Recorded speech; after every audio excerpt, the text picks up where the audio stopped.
I'm going to begin with, suppose, a pretty impressionistic report from the demonstration yesterday. This is the 13th national demonstration, obviously in a very compacted time period. As I emphasized, this is very subjective. The organisers, from what I understand, just by looking at the Socialist Workers Party site, are claiming 200,000 people. Not my impression. Again, I don't know what other comrades who were on the demonstration think, but as I said, my impression was quite a lot smaller. Now, that might be because I was following the front of the demonstration all the way up to Piccadilly Circus. And then I went down, what's it called? Is it Piccadilly? Anyway, Piccadilly, I think it's called, towards Hyde Park. And I was the official photographer for the Weekly Worker, and my phone ran out of juice. So my sort of duties came to an end with that. And other comrades had already distributed the Weekly Worker, I think, long before that. But maybe it was because the demonstration was held up by the small counter demonstration organized by the Zionists. Again, I spent quite a long time looking at them. There were, again, my guess would be a lot more than last time. I would guess a couple of hundred of them. They were behind barriers, and then we were behind barriers. So they were quite a long way off. There were individuals who got down. My impression was, the stewards did a good job of keeping us all moving. It was the stewards in the main that did that, not the police. But I got a bit bored, just looking at the Zionists in the distance, and eventually moved on. So it's quite conceivable that a section of the demonstration, stuck itself there. I certainly waited until the Jewish bloc arrived at that point and moved on. And then, as I said, I walked up Piccadilly, and other than sort of odds and sods coming, that seemed to be the end of it. So again, I don't know. And it's certainly true that the gathering point, which was Parliament Square, if people know it, quite a large area in front of the Houses of Parliament. And it's true that various contingents came from different directions. Nonetheless, Parliament Square itself, in terms of the beginning of it, it was very easy to walk about, taking pictures. There were people playing music, people having their own particular, how should I put it, political sessions. Either way, I expressed my sort of skepticism at the 200,000. I haven't got a clue what the number would be. But as I said, subjectively, it was a lot smaller than previous claims of 200, 300, let alone the 800,000 claim demonstration. That was enormous. There was no doubt about that. Okay, I just wanted to come back to Gaza in a minute, but I thought I would also cover the Gideon Fulter incident. This is this guy with the skull cap from the previous demonstration. Again, as the official Weekly Worker photographer, I was at the front of the demonstration. This time there was a sort of picket down a side road.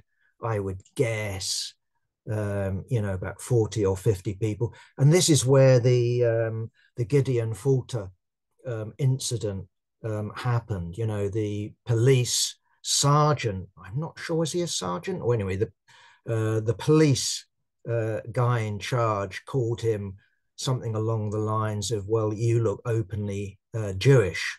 And that was enough to call for that was enough for the Tory press and sections of the Tory party to call for the resignation of Mark Rowley, who's the recently appointed guy in charge of the Metropolitan Police. I didn't actually see that incident, and for the life of me, I wouldn't recognize this guy. He's the guy in charge of the campaign against anti-Semitism, which to my memory was established in 2015, I think, with more or less the sole purpose of trashing Jeremy Corbyn and the Labour left. I could be wrong about that, but that's my memory of it. But I did see an incident, which is actually on the front page, not of this week's Weekly Worker, but of the previous Weekly Worker,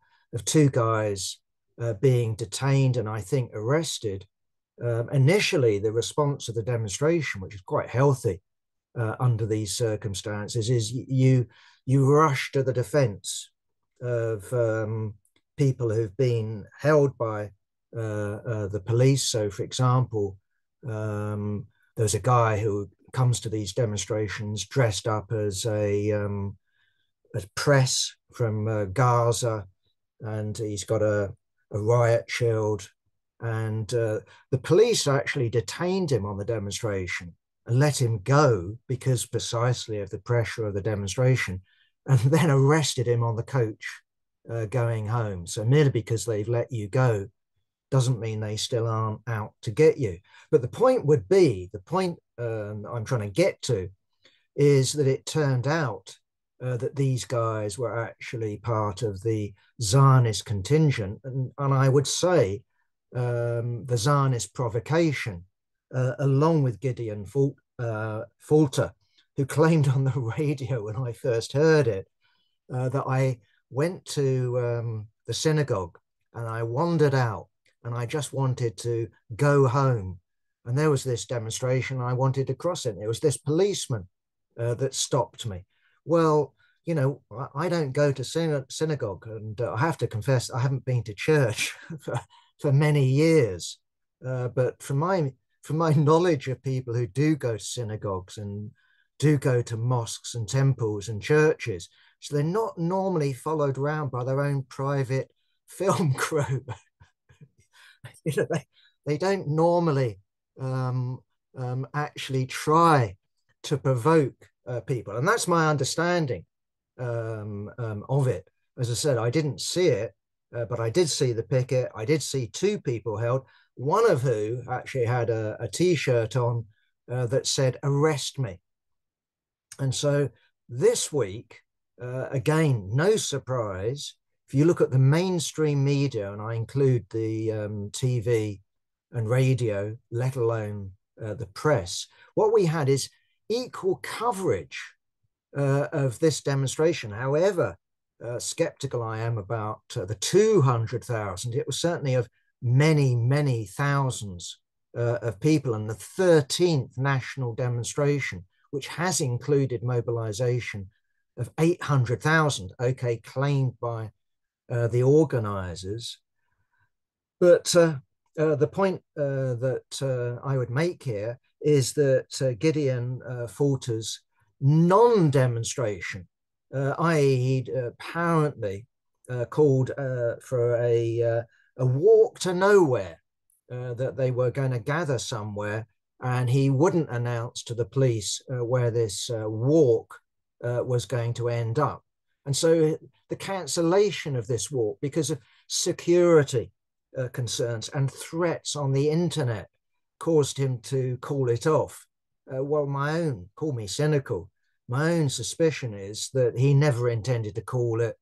In Britain, organisers of demonstrations actually have to involve themselves, unfortunately, with quite rigorous negotiations with the police. And one thing that you can be certain of is if you went to the police and said, we're having this demonstration, we haven't decided where it's going to stop, they would say, well, it's not on then, is it? Either way, the point I'm really making here is that his non-walk gained equal coverage, as was surely intended in terms of the media. We also had, again, on these non-story things, I was looking at the Times, I think it was on Saturday, and we had a story of someone called Romilly Blitz. Now, she's a Jewish young woman, a first-year student at UCL, University College London, studying politics and history. And she just returned from Israel, and she begins, her course in politics and history. And her description is that she was booed, persecuted, left nowhere to sit in the lecture theatre. I'm rather dubious on that. I mean, I don't know what lecture theatre it would be, but I doubt somehow that most lectures attract 400, 500 people and force students to sit at the back on the floor. Again, I don't know, but that's the story she was telling. And what was the intimidation she was suffering? Well, on the campus, there, people are organizing protest demonstrations and meetings and all the rest of it along the lines of Free Palestine. And apparently our Romney found that intimidating. And of course, you'd already have guessed it, that this is an example of anti-Semitism. So what we get in the mainstream press, as well as the Zionists, of course, of the likes of the CAA and Gideon Falter, is the slogan, for example, from the river to the sea. This is a call for genocide against Jews. This is how it's being interpreted. Hence, you get the banning of what used to be called the Marxist Society from UCL. Now it's called, I think, I'm not sure what they would call, maybe it's the Revolutionary Communist Society, but it's socialist appeal. Why? Because they were calling for intifada till victory. I think it's a bit of a silly slogan myself, uprising until victory. Okay, we forgive them the hyperbole. Nonetheless, the fact that they actually got banned shows you the sort of creep that's going on. And that's why I've always warned comrades about falling back on, how should I put it, dictionary definitions of anti-Semitism. I'm sure at the moment, if I looked up my Collins dictionary and I looked up anti-Semitism, I'd have a little trouble with it. It would be something like hatred or prejudice against Jewish people, something along those lines. But the fact of the matter is that we now live in an age, because dictionaries work on the basis of not what words have some intrinsic meaning, but common usage, is that clearly there's a shift going on. And there's a shift going on beyond the IHRA definition, along with all its 13, isn't it, examples, which includes giving it, if you call Israel a racist endeavor, that's an example of it's gone beyond that, clearly, in terms of the authorities in many British colleges, for the editors of newspapers, the editors of news programs, let alone the Tory party.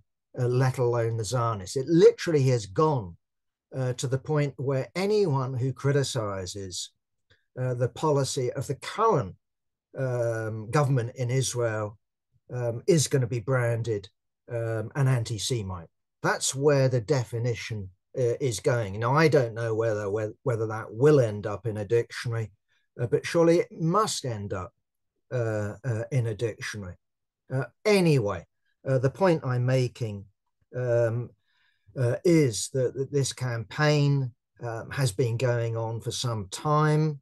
I think it began in America. It might have been applied in Germany, but clearly it's had a particular intensity in Britain with the Labour Party, but clearly it's spread way beyond the Labour Party now, and it involves mass demonstrations.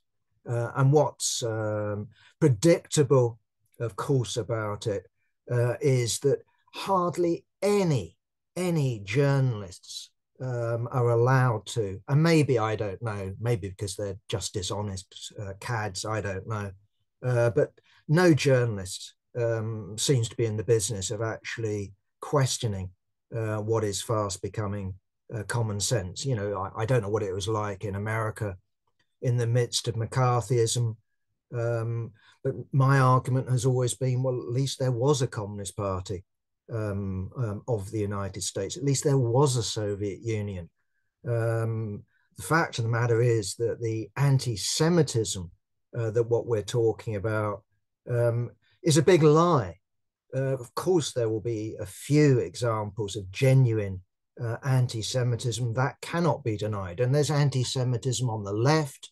We all know about the socialism of fools, the founders of anarchism, Proudhon and Bakunin. Yes, we know all about that. But in terms of the modern left, anti-Semitism, genuine anti-Semitism is incredibly rare.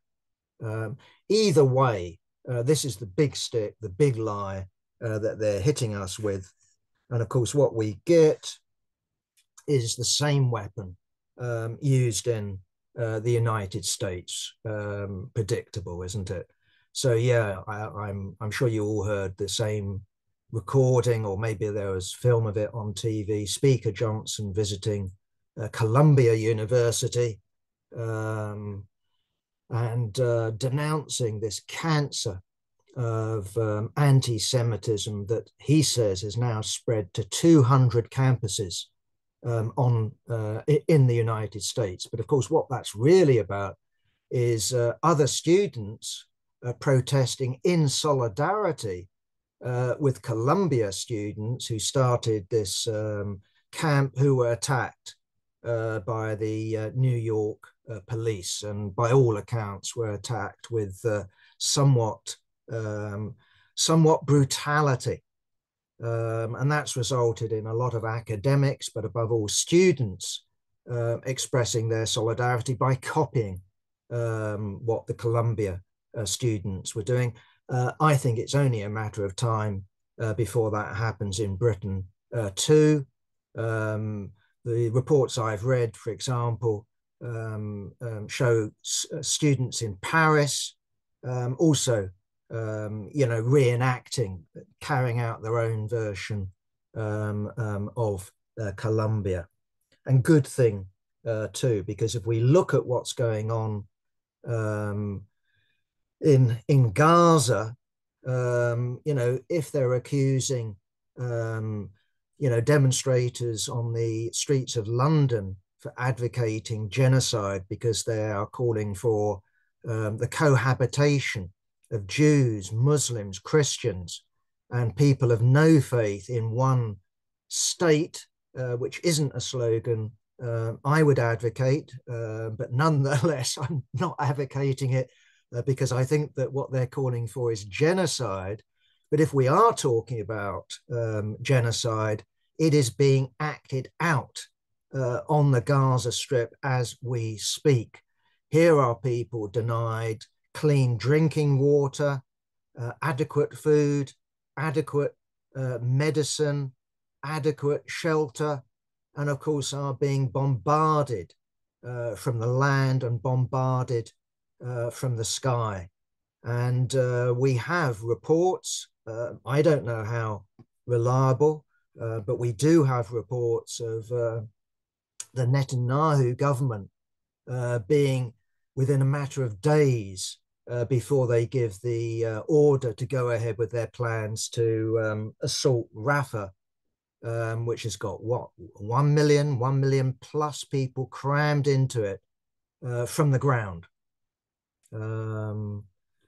But of course, you know, what we're talking about here won't just be the addition of tens of thousands of more deaths through direct means.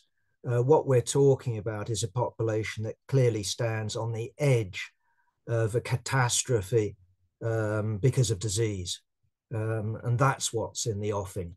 And all these American airdrops, you know, the building of this pier on the coast of Gaza, the extra lorries that are coming in, that is just a drop in the ocean compared with what is needed. So it doesn't surprise me, I'm sure it doesn't anyone here, that we've heard reports of mass graves in Rafah. I think there'll be many more mass graves. And that is an act of clearly of genocidal proportions because it's deliberate. This isn't the sort of, what do they call it, collateral damage, a euphemism for civilians being killed. This is a deliberate policy by the Israeli government, and it's built into the Zionist project. If you go to another people's land and you want to establish a work colony, what do you do with the natives? Either you must drive them out or you must kill them. And of course, what we've seen historically with Israel is driving people out. I don't know how Gaza will end. Will it end with people being forced out into the Sinai? I don't know. Will it end with tens and tens of thousands of deaths? I don't know. Does anyone know? But that clearly is something that's built in to the project of Israel. And it's why I think it's mistaken, as so much of the media does, the more liberal media in Britain, to talk about Netanyahu and his extreme right-wing government. It is an extreme right-wing government. But in reality, it's no different to Labour Zionism that was the dominant force with the foundation of Israel, which of course oversaw the first clear out of Palestinian masses in 47, 48. Okay, having mentioned genocide, it's also worth noting that there's talk at least of the International Criminal Court in The Hague coming out with some judgment on the question of genocide in a matter of days. Now, again, whether that's real or not, I don't know. But they were talking about the possibility of genocide. Was it months ago? Surely it must have been months ago.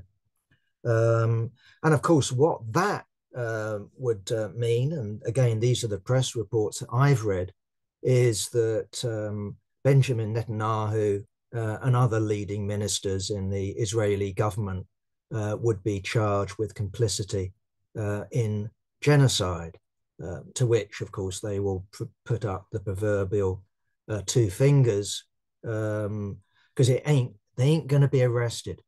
They ain't going to be tried at some sort of rerun of Nuremberg or anything like that. We need to understand that international law in the main is either about, I don't know, fishing disputes, which both sides have agreed, you know, have some sort of arbitration, or it's the victor's justice. America is certainly not about to ensure that the present cabinet in Israel is hauled up anywhere, and Israel isn't about to be defeated militarily by anyone. Nevertheless, in terms of the court of public opinion, I think there's no doubt that after the initial shock of October the 7th, in terms of the West, public opinion has shifted massively against Israel. And precisely the point needs to be made again and again and again that shift in public opinion includes public opinion amongst Jews in America and Jews in Britain. So, for example, I've already mentioned the Jewish bloc on the demonstration yesterday in London. It's also, again, just to reinforce the point, it's worthwhile making the point that we also had, again, as with almost every demonstration I've been on, the ultra-Orthodox, anti-Zionist Jews lined up in all their rabbinical splendor, with signs saying, genuine Jews oppose Zionism. What's the reaction from these hate marches, Suella Braverman? Is it to shout death to Yids or something along those lines? Of course not. Of course not. It's exactly the opposite. People flock to them to take pictures, flock to them to congratulate them. As long as you're not a woman, apparently, don't like being photographed with women. Nonetheless, of course, the crowds greet them and express their solidarity with them. Of course, because they're not anti-Semite, they are anti-Zionist marches. And even amongst Zionists, I would hazard a guess that what is going on in Gaza don't exactly make them comfortable with their own Zionism. I'm sure that's the case. Okay, let's move on.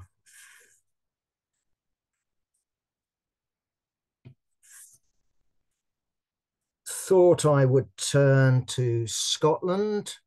I haven't been reading a great deal, but I've read enough because you can't avoid it to know that the First Minister, maybe his days as First Minister, are numbered. We know that there's been a break in the coalition between the Scottish National Party and the Greens in Scotland. Scotland has a PR system, so although they have the overwhelming number of MPs to Westminster, they don't have an absolute majority when it comes to elections to Holyrood, the Edinburgh Parliament. They rely on the support of the Greens, and there's been a falling out with the Greens. And apparently this rift is now irreparable. The SNP government has announced backtracking on various so-called green targets.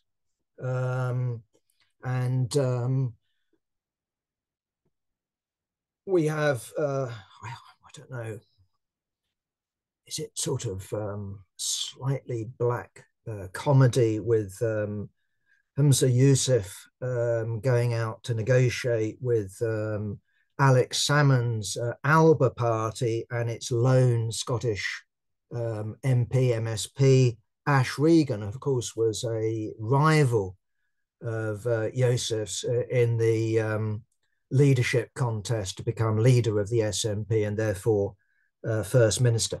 I don't know what the result will be. There's also talk of the possibility of an election in Scotland, because, as I say, I don't know what other combination you could imagine a Scottish government to take. I think it has to include the SNP.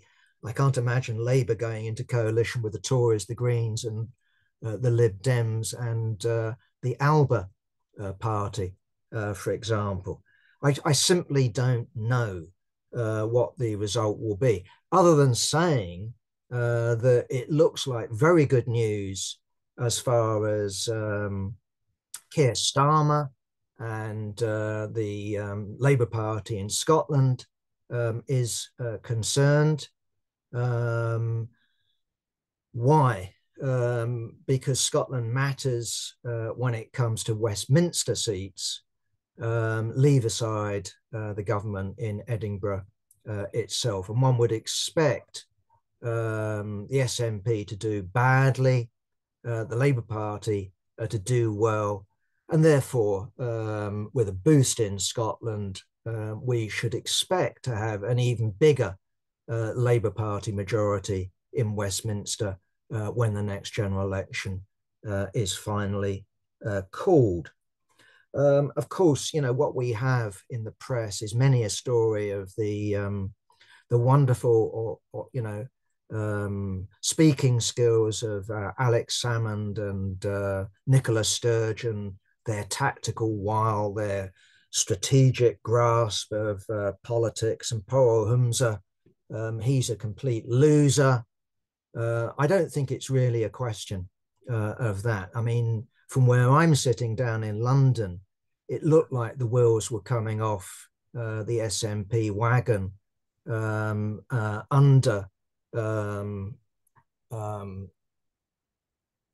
Nicola Sturgeon. And that's before I heard anything about the financial scandal involving her, the treasurer, and her husband, former chief executive of the SNP. And he has now been not only arrested, but charged with embezzlement of funds. Who knows whether Nicola and others will be charged. So I understand it. That hasn't made a huge difference, if any difference, when it comes to people favouring independence in Scotland, which is roughly speaking still around about 50%. You know, it hovers down, this is my understanding, to 45%, hovers up over 50% sometimes. But we should understand that that doesn't directly map onto an SNP vote.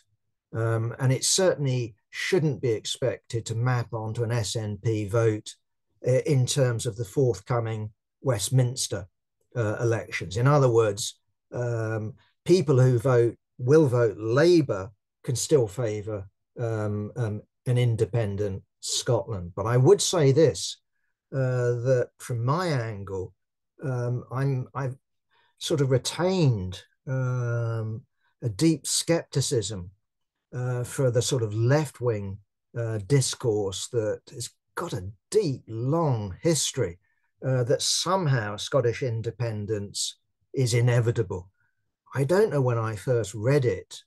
Maybe it was in, the breakup of Britain, Tom Nairn's book, which I think had its origins in essays in New Left Review in the late 60s. And this became very fashionable. It was meant to complete the bourgeois revolution in Britain. Why? I don't know. Sort of, apparently it's because we've got a queen or a king, the House of Lords, that these are viewed as feudal leftovers. I think that's just nonsense. Britain has been a thoroughly bourgeois society for many a long year. I would certainly say for centuries. And I mean, looking at Europe, do we really think that Sweden, Denmark, the Netherlands, these are somehow backward societies compared with Republican, I don't know, Greece or Republican Turkey? This isn't serious. But either way, this became a pretty powerful idea on the left. And what it meant in Britain, and I've certainly experienced this, is if you raise the question of getting rid of the House of Lords, if you raise the question of the abolition of the monarchy, along with a whole package of other radical Republican reforms, right? If you raise that, still on the left in Britain, many a sage will tell you, oh, well, you're trapped in the idea of wanting to complete the bourgeois revolution. Don't you know that what Britain needs is socialism? I readily concur with the comrades. The question is, does socialism come exclusively or more or less exclusively out of the economic struggle for bread and butter issues, paying conditions, anti-trade union laws? Does it come out of that, or does it come out of economics? Yes, on the one side, but crucially politics, making the working class not into an economic class, a class in itself that's always going to struggle, you know, even as individuals, you know, for less hours, more pay. That just comes with the nature of capitalist exploitation. But is the working class to become class conscious? Is it able to understand the politics of class? That's a different question. And that surely is the role of Marxism, not, you know, just rallying and urging on the economic struggle, but equipping the working class with the politics of class struggle, which necessarily involves how we are ruled. So as well as raising the question of getting rid of the monarchy, not because it's a feudal relic, but because it's anti-democratic, getting rid of the House of Lords, not because it's full of, you know, lords and ladies, you know, from the time of the Norman conquest. There's very few of them left. No, it's anti-democratic. Most of the people in the House of Lords are appointed. Most of them, I think, are appointed by the ruling government. No, we want to get rid of that on the basis of democracy, along with MI5, along with the standing army. We want a people's militia. We want PR, right? And the resulting democratic republic that we envisage, to quote Engels in his remarks about the Erfurt program, the democratic republic is the form of the dictatorship of the proletariat. This is the form that the working class can rule by. The working class cannot rule with a standing army. It cannot rule with a monarchy and a House of Lords. That's an absurdity. But the working class cannot rule unless it understands. Not only must it look after its own interests, it needs to understand that as well as the bourgeoisie, as well as the capitalist class in society, there's this thing called the middle class. What attitude does it have to that class? In the same way in Russia, but more so, unless the working class understood the politics of the peasantry, who made up the vast majority of the population in pre-revolutionary Russia, and for that matter, post-revolutionary Russia, it had no chance of being the hegemonic class.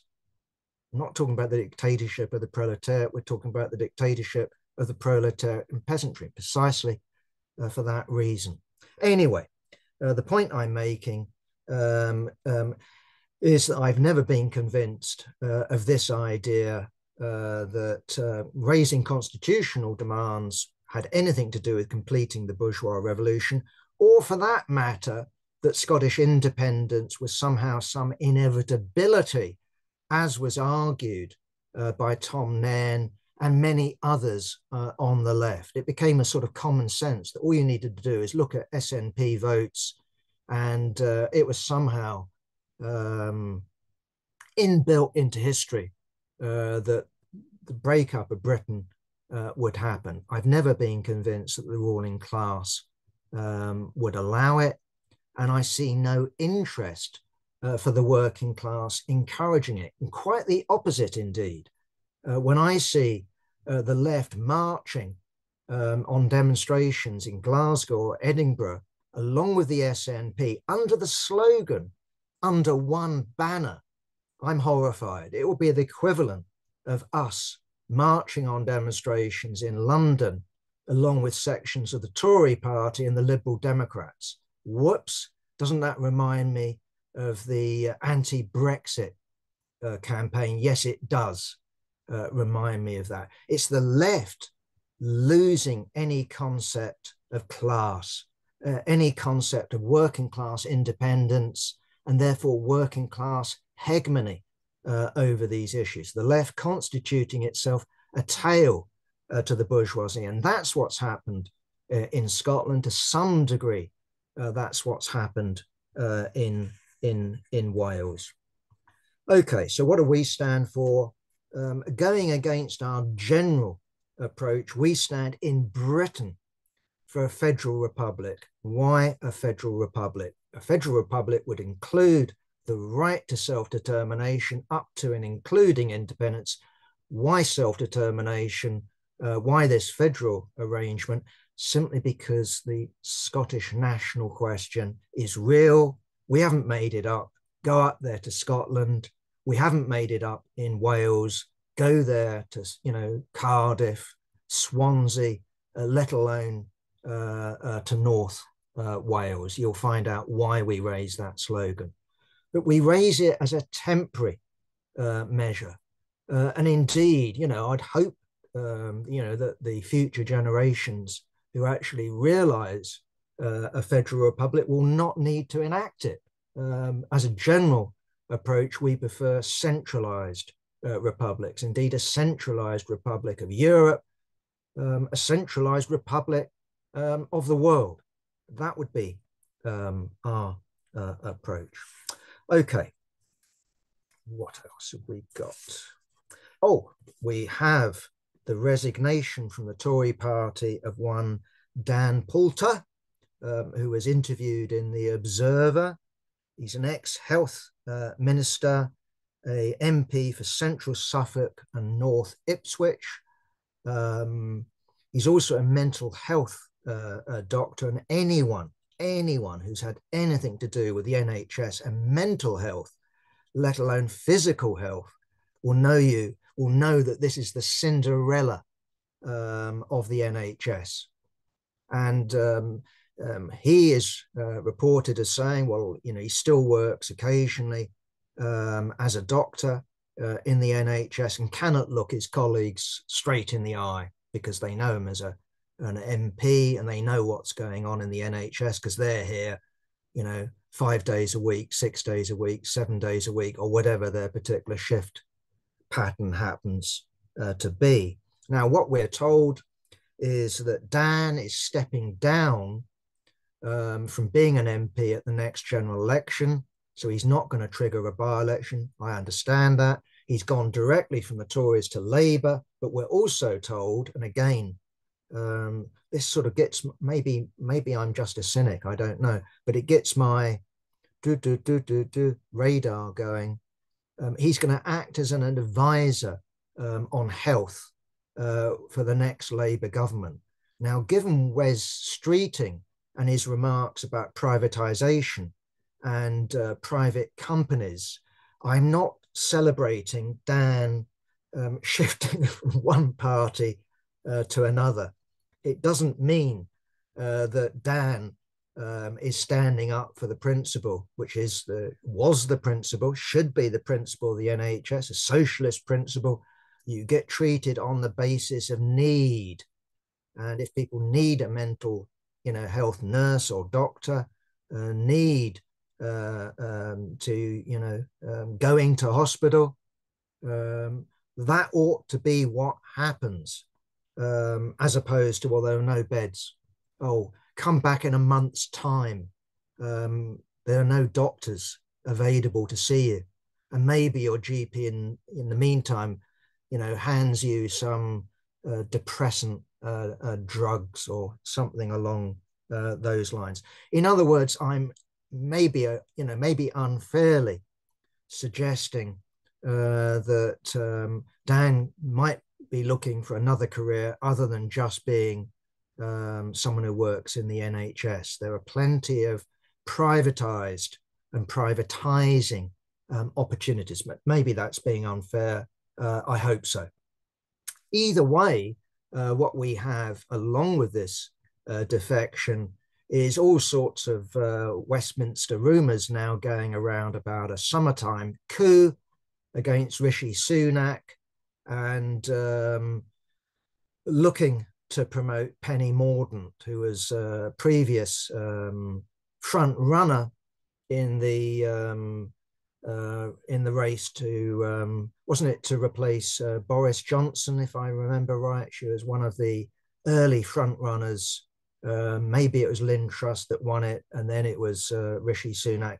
Either way, she's in that sort of league. She's one of those that has allies, and she's being suggested by various Tories. I think that's just an illustration myself of desperate times. I think the chances of the Tories not getting a drubbing is fast going down the drain. I think they are in line for drubbing. On the other hand, how wrong can we be? I was rereading my book from 1993, In the Enemy Camp, and this was written after 1992, of course, and therefore with the advantage of hindsight. And of course, it talked about the 1992 election. This is when Neil Kinnock was leader of the Labour Party, way out in front when it came to the polls, and yet it was the Tories. It was John Major, the grey John Major, that won it for the Tories. So it's still not over, but that's how things look, at least from my angle. The Tories are in disarray, and the Labour Party, unless it sort of cocks up big time, is destined to form a government. Meanwhile, in the next few days, we have local elections, and this is the trigger that various Tories will be using to say that Rishi really has blown it, and therefore we need a new leader. Again, I'm no more in the loop than you are, but I just think it's worthwhile mentioning. Okay, so local elections, including in London for the mayor. I keep reading in the Evening Standard that our mayor, Sadiq Khan, is what's her name? Susan Hill is catching up. I'm sure that Sadiq Khan actually is promoting these stories because last time I bothered to look at this story, he was something like 25% points ahead. So maybe previously he was 26% ahead. Either way, yes. I mean, what he will be fighting is the likes of me, who shrug their shoulders and say, well, on Thursday, I'm not going to bother going out to vote for that shit. There will be a lot of us who take that view. And that will be a danger as far as he is concerned, and as far as a lot of Labourites are concerned. Not out of apathy, but out of indignation of how close Keir Starmer is to the Tories when it comes to immigration, when it comes to Gaza, when it comes to Ukraine, from at least my angle, when it comes to the NHS and privatization, you name it, what we have is triangulation in operation in all its ghastly glory. Either way, I would say that looking at the two papers of the left that I follow with particular closeness, other than the Weekly Worker, of course, i.e. the Socialist and Socialist Worker, on this occasion, I agree with the comrades in Spew. They're saying, vote Tusk. I agree, trade union and socialist coalition. But they're also saying vote for the Workers' Party of Britain, George Galloway's party. And they were looking at the last debate in the House of Commons. Again, I don't watch, House of Commons TV, but apparently they're behind David Lammy and Keir Starmer in the debate. There were three MPs sat next to each other. One was called George Galloway. The other one was Claudia Webb. The other one is Jeremy Corbyn. And they were saying, wouldn't it be good in the next election, next general election, instead of just having three left-wing MPs, there was a whole group of left-wing MPs. I agree with them. And okay, we're not putting up candidates, but we would urge comrades on the left to vote for such candidates, of course, with criticism. I think the Tusk project is ridiculous. Labour Party Mark II. Why do we need a Labour Party Mark II when we got a Labour Party Mark I? Labour Party Mark I was damned awful. Why do we want to repeat history? And repeat history is farce, with every affiliate to Tusk having a veto. You couldn't make it up. Either way, I disagree with the comrades in the SWP who's saying, yeah, vote Tusk. Other than that, vote Labour. Yeah, but, you know, with your fingers on your nose. But don't vote George Galloway and the Workers' Party. Why? Because what he's got is, when it comes to social issues, he and his candidates have got a lot of reactionary ideas. Well, I would still vote for them. In the same way, comrades in the SWP, I would have urged people on the left, including in the CPGB, to vote for Respect candidates, including George Galloway, when you stood alongside George Galloway in the same party, when you were responsible when it came to Respect conferences in voting down motions that we put forward, such as, for example, free movement. You voted that down. You voted down the idea that Respect should commit itself to republicanism. You couldn't make it up. The SWP speaker said that would put off royalists. Of course it would put off royalists. You voted down the right of a woman to have an abortion. And you substituted a woman's right to wear the veil. Well, I'm in favour of the right of a woman to wear the veil, but also I happen to be in favour of the right of a woman, whether she's Muslim, Christian, or an atheist, to terminate a pregnancy if she wishes. I just find the attitude of the SWP, what do you want to call it, hypocritical? Maybe they suffer from, you know, is it short-term memory syndrome, long-term memory syndrome? Whatever it is, they seem to be suffering some sort of severe case of forgetfulness, and they ought to be reminded that they not only voted George Galloway, they stood on the same platform, the same manifesto as George Galloway. They even voted down, by the way, directly from what they stand for in Socialist Worker every week, that Respect should stand for international socialism. They voted that down. So no self-criticism involved here, that we were wrong to be in this Popular Front party, that we were wrong to vote down these motions put forward by the comrades from the CPGB. The CPGB was responsible for upholding principles, we weren't. So what happened to the SWP in this period? You cannot just blame it on John Rees. And if you blame it on John Rees, what you do is constitute yourself, you officially announce yourselves as sheep who don't have brains, who just carry out orders. Is that the sort of organization you are, comrades? So yeah, we should vote left where you can. And of course, that involves, because we can, criticizing the candidates and the platforms of these organizations in our press, at meetings, not only in the local elections, but in the forthcoming general election too. Okay, I've got 6 minutes till I officially close, and I'm not going to take any longer than that, Bob.